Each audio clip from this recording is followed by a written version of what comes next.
Quand le coq chante au milieu de la nuit, réveille-toi, guerrier. La nuit est divisée spirituellement en 4 veilles. Marc 13, verset 35. Première veille, de 18h à 21h.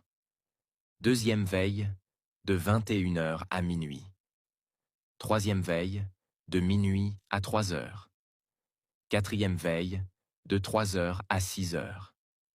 Mais chaque veille n'est pas habitée par les mêmes esprits. Dans la première et deuxième veille, on observe surtout des esprits d'observation, d'endormissement et de tentation. Mais dans la troisième veille, les esprits changent. On entre dans le cœur du combat spirituel. La troisième veille, le champ de bataille invisible. La troisième veille, c'est la période entre minuit et 3h du matin. Elle est connue pour être l'heure où les prisons spirituelles sont secouées. Vers le milieu de la nuit, Paul et Silas priaient. Soudain, les fondements de la prison furent ébranlés. Acte 16, versets 25 à 26. Le moment où les délivrances éclatent, mais aussi les attaques sont lancées. Le temps où les décrets de la nuit sont établis pour détruire les destinées pendant la journée suivante. Le chant du coq, un signal spirituel. Naturellement, un coq ne chante pas avant 4h du matin, souvent à l'approche du jour. Mais quand un coq commence à chanter entre minuit et 3h, cela peut indiquer un mouvement anormal dans l'atmosphère spirituelle. Une perturbation invisible que même les animaux ressentent.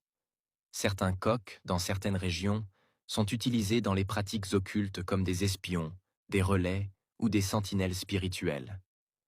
Quand un coq chante dans la troisième veille, surtout régulièrement et sans raison naturelle, il peut être en train de lancer un signal dans le monde spirituel.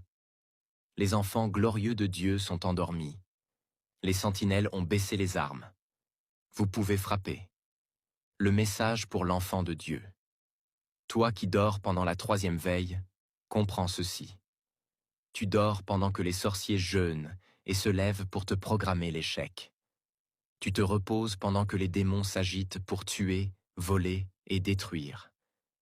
Et parfois, le coq de ta propre maison chante pour annoncer ta faiblesse spirituelle. Ne laisse pas le coq réveiller les esprits pendant que toi, tu dors. Que faire si un coq chante pendant la troisième veille?